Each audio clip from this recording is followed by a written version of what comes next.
Alright, welcome back everyone for another video. I am Chris and this is Christian Mommy Blog. So yesterday I posted a video on Genesis 22. Today we are going straight into the very last chapter of John chapter 21. Then we're going to be going into Romans. That's my next book I'm going to be starting a Bible study on and covering. However, I am not going to be starting that right away. I'm not going to start recording it right away and starting like next week. So next week I'm going to be taking off from doing Bible studies. I'm not going to do Genesis. I'm not going to do Romans yet. The main reason why I'm doing that is so that one, I can catch up on my Bible studies. Right now, I don't have 23 of Genesis done, and I haven't even started Romans yet. I've been still kind of getting John chapter 1 done, and I was still doing that up until like last night. Okay, so that is the reason why I want to do 1 week off from the Bible studies so I can actually really catch up on my Bible studies and get prepared for doing Romans, getting prepared to do the next chapter of Genesis. The another reason why I want to do 1 week off from Bible studies is because there are two very big topics that I want to cover, or not really topics. Well, one's a topic, one is more of a challenge, okay? So one of the topics I want to do is how to go from being lukewarm and what lukewarm means to being on fire for God. Okay, lately I've been kind of feeling like I have been a little lukewarm, and I've been watching a couple of videos from some people, like different things that you can do to stop being lukewarm and just being on fire. And I want to post that out to you guys as well, because I've been compiling a bunch of different videos and what people think, and I personally agree with a lot of them. Okay, so that is one topic I really want to cover for next week. The other thing I want to do is like a challenge. It's not really a topic, but I've seen a lot of people do it. I was watching one person doing a video of that last night. Like, her name is Julia Poe Peterson, and she did this thing called swapping my screen time with Bible reading. That is what I'm wanting to do, except difference between me and her is she's doing hers like scrolling through Facebook, throwing through social media, that kind of sort of stuff. Me, I am wanting to do it. Okay, so the topic, the title I'm going to be using for next week is Scary Stories for Bible Stories. Now, for those of you guys who have been watching my channel for a while, or you guys personally know me outside of YouTube, I do work a graveyard shift. I'm a security officer, so my job is to walk around constantly making sure my site or the property I'm on is secure, there's no one on there's no graffiti, that kind of sort of thing. So I can't really spend a lot of time on my phone just kind of scrolling things like that. I don't have a lot of time to do that. But I do always have my headphones in. So while I might not be looking at my phone is usually kind of tucked into my pocket with the screen still on, and I'm usually playing scary stories in my headphones. And I do that a lot, okay? So what I want to do is, instead of listening to scary stories, turning that scary stories time into Bible stories or audiobooks, like audio Bible chapters, whether it be the app that I have and it reads like all of Romans to me, or whether it be I find a YouTube video of someone reading all of chapter 1 of Romans, or maybe someone's posted a video of them reading all of the book of Romans, and I could just kind of play that and let it just stay in my headphones the entire time when I'm working, and I can listen to the entire book of Romans by the end of the night or something like that, or end of 2 nights, whatever the case is. So right now I'm not going to change how I work right now. So between now and next week, I'm going to continue listening to my scary stories. I'm going to continue doing that just so I can get an idea of how much time do I spend at work listening to these scary stories. That way, when I do come and do this video, I can show you, hey, this is my screen time for listening to scary stories. And then the challenge would be taking that amount of hours and applying it to the Bible studies, the Bible stories, and just kind of listening to it audio-wise. That is what I'm trying to do for next week. Those are the two topics or topic challenge I want to do for next week. I just think I spend too much time listening to scary stories and not enough time reading the Bible, which is probably the reason why I am so behind on my studies. Normally I am chapters ahead of my YouTube videos, but for once I'm actually caught up to my YouTube channel videos and my Bible studies, and I'm not spending enough time reading the Bible or listening to it. So because I do work at least 5 to 6 days a week, I do want to try doing one full week of listening to just the scary stories for a bit, see how much time I spend at the end of the week, and then do one full week of listening to Bible stories, Bible studies, that kind of sort of thing, and then compare the two of them. How much time can I actually spend directing that towards God instead of actually listening to scary stories? That is what I want to do next week. So I hope that makes sense.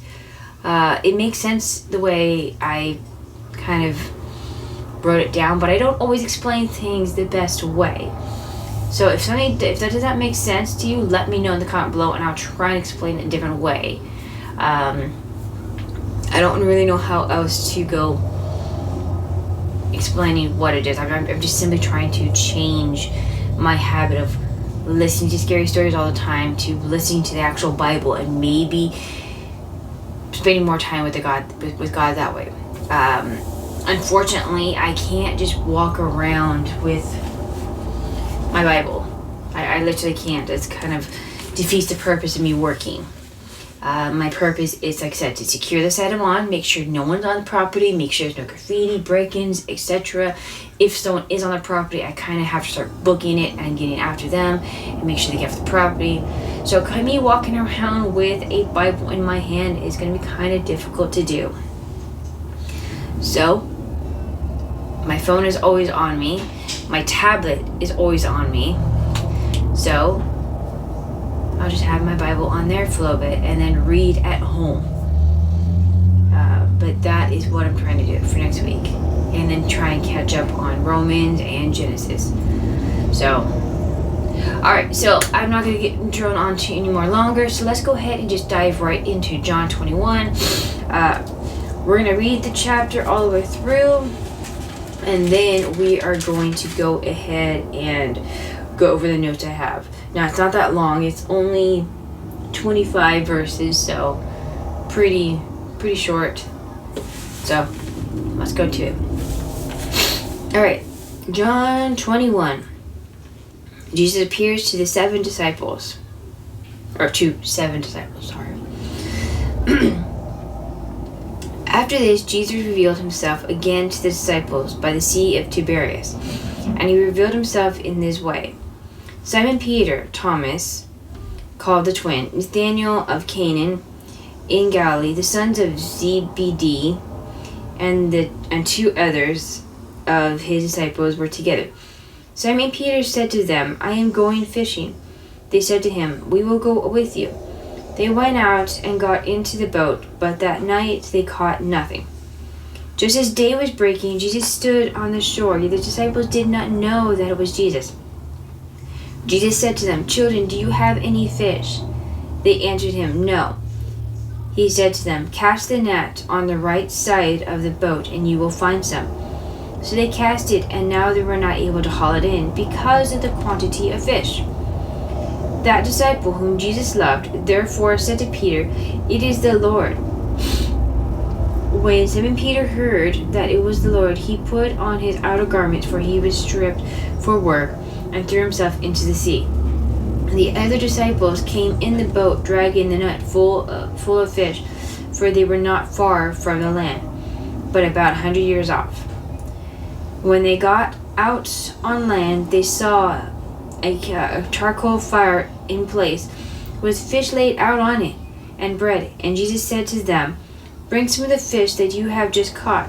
So Simon Peter went aboard and hauled the fish ashore, full of large fish, 153 of them. And although there were so many, the net was not torn. Jesus said to them, "Come and have breakfast." Now none of the disciples dared ask him, "Who are you?" They knew it was the Lord. Jesus came and took the bread and gave it to them, and so with the fish. This was now the third time that Jesus was revealed to the disciples after he was raised from the dead. Now this is going into Jesus and Peter. Okay. When they had finished breakfast, Jesus said to Simon Peter, "Simon, son of John, do you love me more than these?" He said to him, "Yes, Lord, you know that I love you." He said to him, "Feed my lambs." He said to him a second time, "Simon, son of John, do you love me?" He said to him, "Yes, Lord, you know that I love you." He said to him, "Tend my sheep." He said to him the third time, "Simon Peter, son of John, do you love me?" Peter was grieved because he said to him the third time, "Do you love me?" And he said to him, "Lord, you know everything. You know that I love you." Jesus said to him, "Feed my sheep. Truly, truly, I say to you, when you were young, you used to dress yourself and walk wherever you wanted. But when you are old, you will stretch out your hand, and another will dress you and carry you where you do not want to go."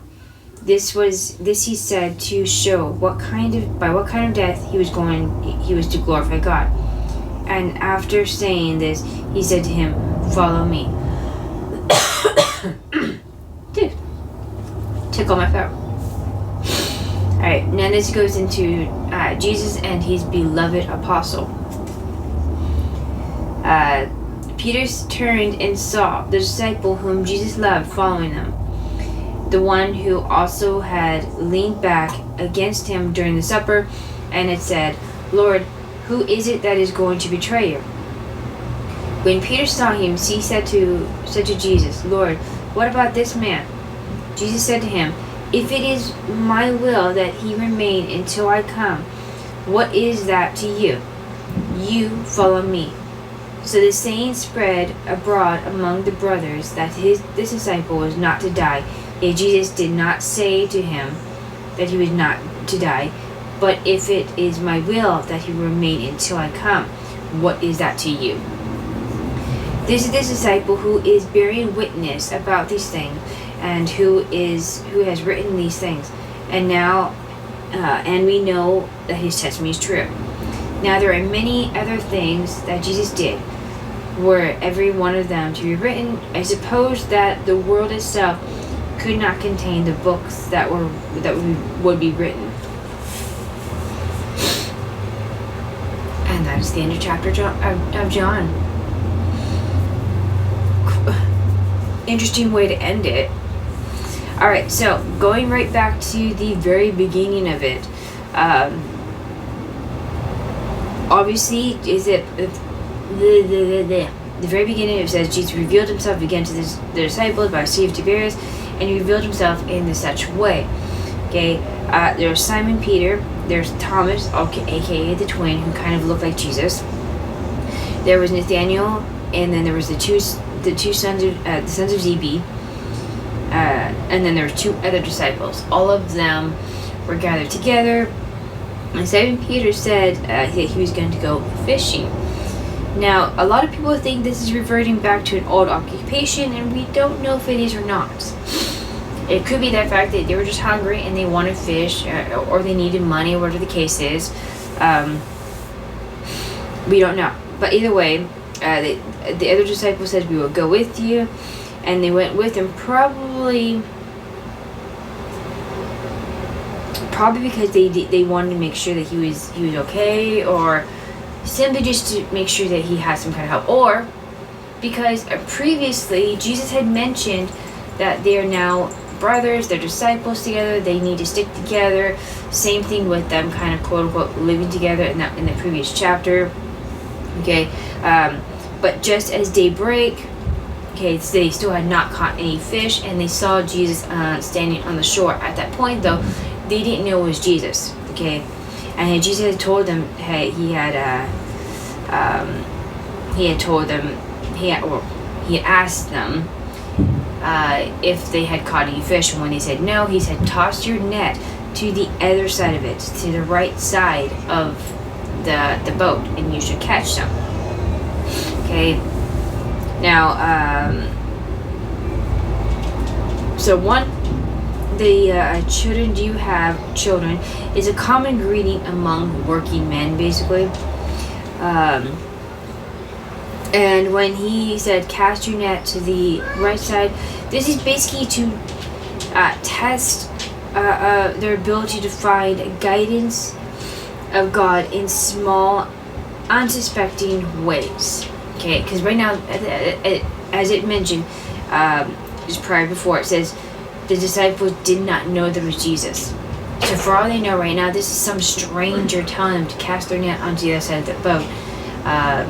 And they still did it. So this is them trusting God by putting their faith in some kind of stranger who's telling them to cast their net onto the right side after having a full night of not catching fish. Okay, and so they did so, and then this is the result of them listening. Their net was so full that it took a lot to haul it back onto shore, and it was still not broken. The net was not broken. It was still fully intact, but it was completely full of fish. Okay, and then the disciple whom Jesus loved, and that is a common phrase used throughout John. Okay, that's one thing that the author John refers to himself. John, the author, is referring to himself as the disciple whom Jesus loved.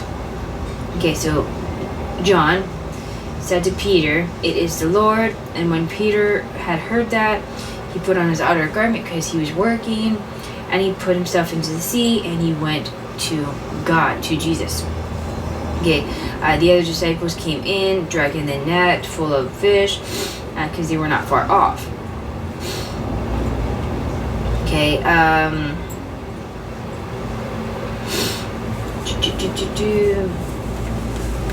okay, so then it goes into how when they got on the land, they saw a charcoal fireplace with a fish laid out on it, and Jesus was sitting there with the bread, the fish, already prepped in it. Okay, and this kind of just shows just how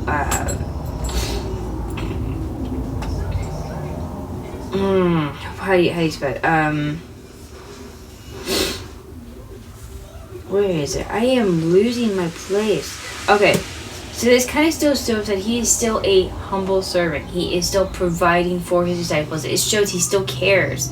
Okay, it shows that he actually genuinely loves his disciples, and he is now providing them with kind of a breakfast. And then he asks them, bring some of the fish that you have caught. And this is basically because he's already got fish, he's already got bread, and they're adding to it. They're not making it, but they're adding to it. So they're basically coming together with Jesus and sharing a meal where they provide some, he provides some, and he's taking care of and making a breakfast. Okay, so Simon Peter, he went and hauled the shore. There's 153 of them. And again, as you mentioned, where the net was not torn. And then Jesus says, come and have breakfast. Now the disciples did not ask, who are you? Because at this point, they already know who he is. But that kind of gives maybe a possibility that in some way Jesus was changed, like appearance-wise, because it had said, none of the disciples dared ask him, who are you? But I mean, if he's already appeared before them, then they should know. So maybe his appearance was slightly different because of what he went through before the crucifixion, or because they did beat him. They put a crown of thorns on his head. They put nails through his hands and his feet and pierced his side. So maybe he's slightly changed in appearance. Okay, but either way, they didn't ask him who he is because now they already knew. So Jesus came and took the bread and he gave it to him, and so the fish. And this was the third time Jesus revealed to the disciples after he was raised from the dead. Okay, so this is a very intimate and friendly fellowship, and he's literally displaying just how much he cares about his disciples, and he's coming back to them a third time before he returns to his Father, to God. Okay, then we go into the conversation between Jesus and Peter. He asks him 3 times, like, do you love me? Okay, now he's referring to Simon as in Simon Peter, and this is simply a reminder that he had not stood as a rock in a faithfulness to Jesus. Okay, prior to this, there was 3 times when Simon Peter denied him when he was asked, "Hey, are you a disciple of Jesus? Do you know this? Do you know this Jesus guy? Are you his follower?" And 3 times Simon Peter said, "No, I don't know this man. No, I'm not his disciple. No, I don't know him." Okay, and this whole entire thing, this interaction between him and Jesus is a reference to that. Okay, so he's using his proper name, Simon Peter, Simon son of John, and this is a reminder of it. Okay, and he asked him, "Do you love me more than these?" And he's asking to compare his love for Jesus to the love that the other disciples have for Jesus. Okay, so we already know the other disciples love Jesus as well, but he's asking him, "Hey, do you love me more than these other disciples?" And then he said, "Yes." He says, "Yes, Lord, you know that I love you." So he's saying, "Feed my sheep."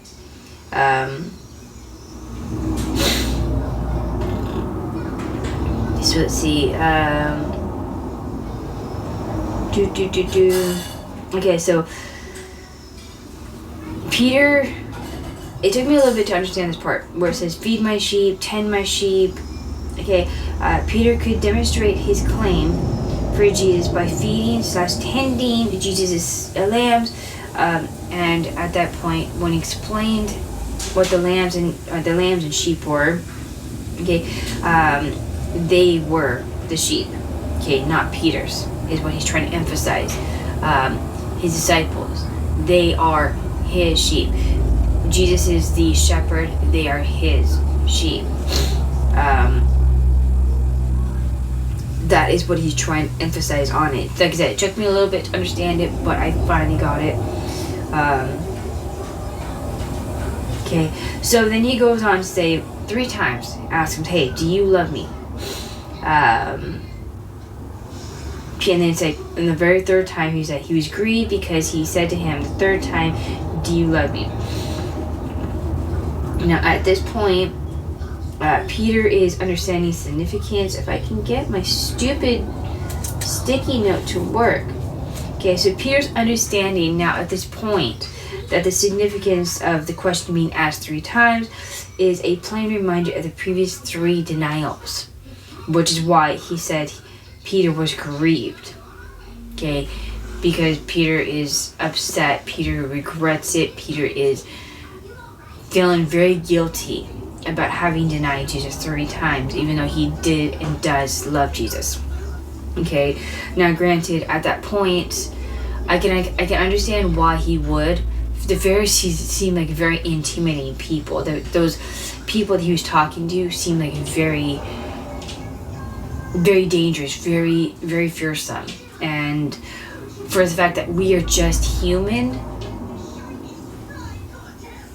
I mean, at that time, I don't think there's a lot of people who could be able to say, "Yes, I know him. Yes, I am his disciple," and not be intimidated by these Roman and the possibilities of getting killed right on the spot for being his disciple. Okay, it's just we're not perfect. Okay, we're not. I'm bound. Okay, we're. It's just that's kind of sort of thing. Okay, it's very intimidating being put on the spot when Jesus got arrested for claiming to be the Son of God, for claiming to be the King of the Jews. He's going to be crucified. Everyone knows it. The disciples know it, and he's being questioned whether or not he knows this man, whether or not he is his disciple. And first instinct is to say, no, I don't know him, instead of putting your own life on the line and risk getting in trouble or risk getting killed just the same. Okay, it's a very intimidating experience. Okay, so I fully can't blame him, but at the same time, still, Jesus is now reflecting back onto that. He is reminding him, hey, you did deny me 3 times, even though right now you're telling me you love me. Okay, so each time he's saying, feed my lambs, tend my sheep, and then feed my sheep. Okay,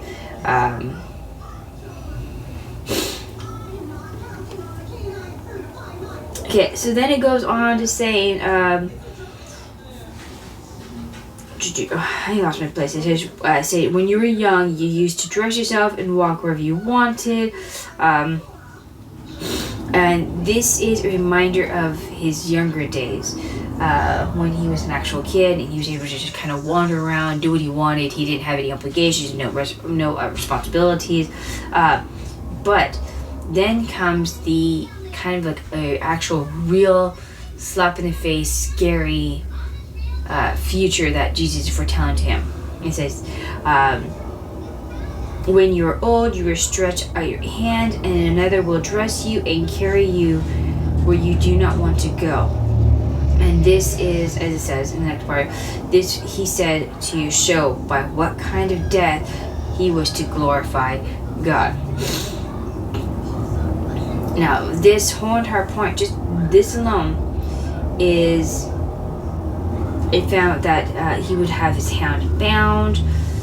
So stretch out your hand and you will, okay, either way. So he's going to be, in other words, he's going to be crucified just himself. So Jesus spoke of another binding Peter's hands and carrying him to a place where he will not want to go, with his hand stretched out, crucified on a cross. It would be his death he would glorify to God. And what Jesus may require from them. And this point, this is what he required from Peter. Okay, now Peter had denied him 3 times, and this is what's going to happen for him. This is what his future held for him.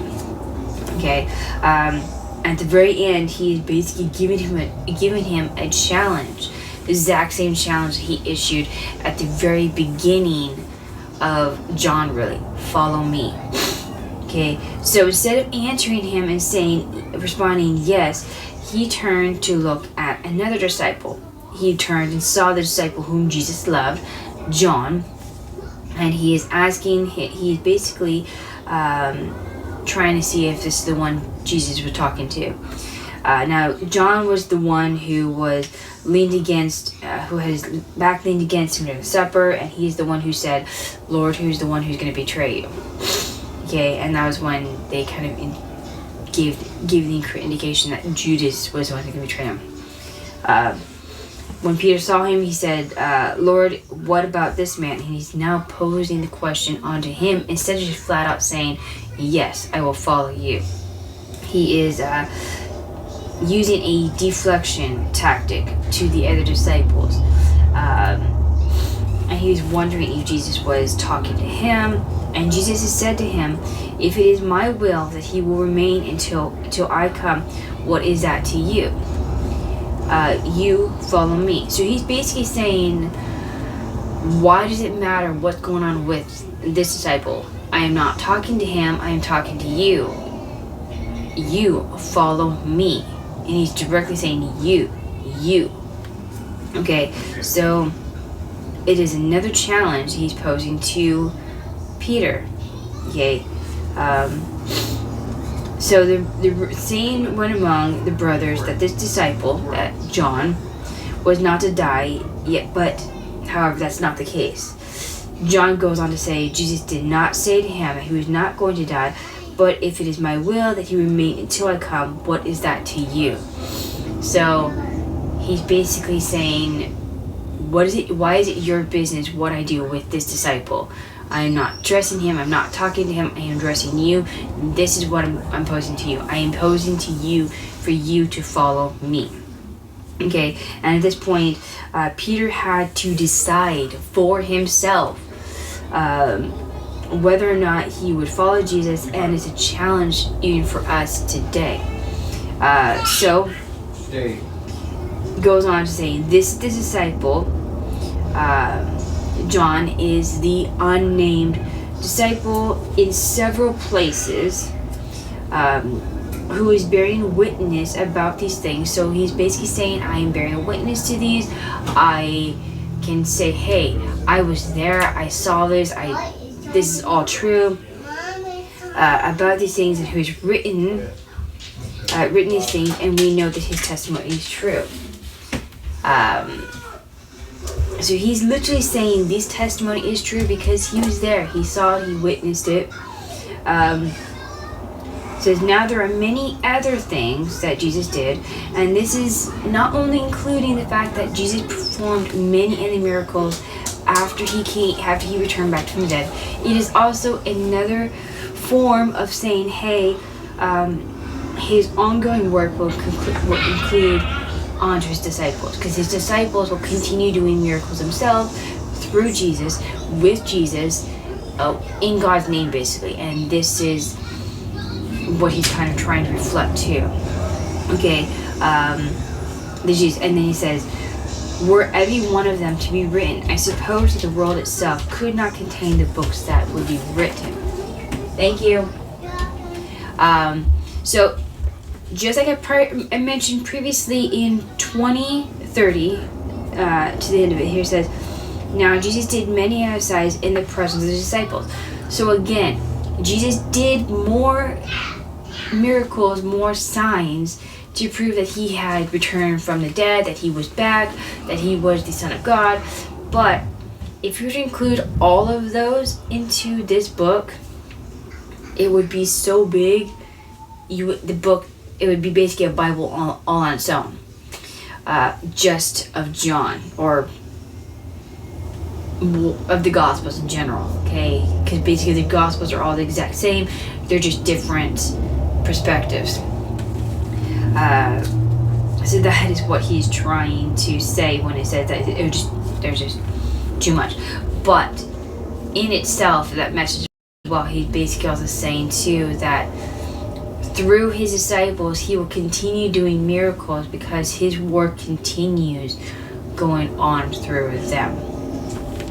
So one thing I want to point out before I end this Bible study is the fact that Peter basically represents us, okay? Not the whole denying Jesus 3 times kind of thing, although I can pretty guarantee a lot of us would, because like I said, we are human, we're not perfect, okay? And if we are put in the same position as Peter way back then, I don't know how any of us would react, okay? I don't know if we would deny him, I don't know if we would actually accept him, or if we would just kind of deflect it and try and not say anything. Whatever the case is, the way I am saying that we are like Peter is because the fact is that Jesus had renewed his challenge to Peter multiple times, saying, follow me. At the very beginning of John, he told him to follow me. Just now, he had told him, or when he was having the conversation and make him kind of feel guilty about denying him 3 times, he told him to follow him. And then when he deflected the question the statement again to John. He had said, "You follow me." So this is basically what he's doing, the exact same thing to us. So Peter represents most all of us. We find it easy to deflect any personal challenge from Jesus by wondering by wondering and even worrying about what other disciples are doing, or Peter. Whoops! Did I lose my thing? I did. I lost my other halves. Either way, I lost my other sticky note. I did have it, but I lost it. Alright, anyways, you guys get the point, okay? The point is, Jesus had posed the question to Peter 3 times to follow him. The very first time, after a little bit, he did follow him, but at that point, at the very end, when it was kind of crucial, he denied him 3 times. Then he again told him again, even after he denied him, after he, in a sense, betrayed him, Jesus still came back to Peter and is telling him to follow me. And then when he deflected the question, he still says, "You follow me." So it proves that Jesus still wants us to follow him, regardless if we deny him, regardless if we fuck up, pardon the language, regardless if we mess up or deny him, he still wants us to follow him. And that is how we are like Peter. So we've been challenged with the statement of "follow me." Now, whether or not we follow him is up to the person, so up to us individually. When I was first posed the question, or the statement "follow me" years ago, I did for a little bit, and then I went right back to Norse paganism. So at that point, I was basically denying him at that point. Since last year, well, not last year, no. Since 2022 of Christmas, I have made the decision to completely follow him. And since then, I've grown a lot. And this year, I hope to grow even more. Now, I'm going to pose the challenge to you. The exact same thing that Jesus posed to me, the exact same he's posed to other believers, other people in general, for you to follow him. Now, without further ado, I'm going to leave you guys at that, and I will see you guys in next week's video. You guys know the drill. Like, share, subscribe, hit the bell button so you get notifications. You guys know the drill, okay? Next week, like I said, I will have 2 new videos, topics, and a challenge. And then the week after that, I will go back into Bible studies of Romans. So, you guys have a great week. Hopefully your New Year's is starting out good. And I will see you guys later. Bye, guys.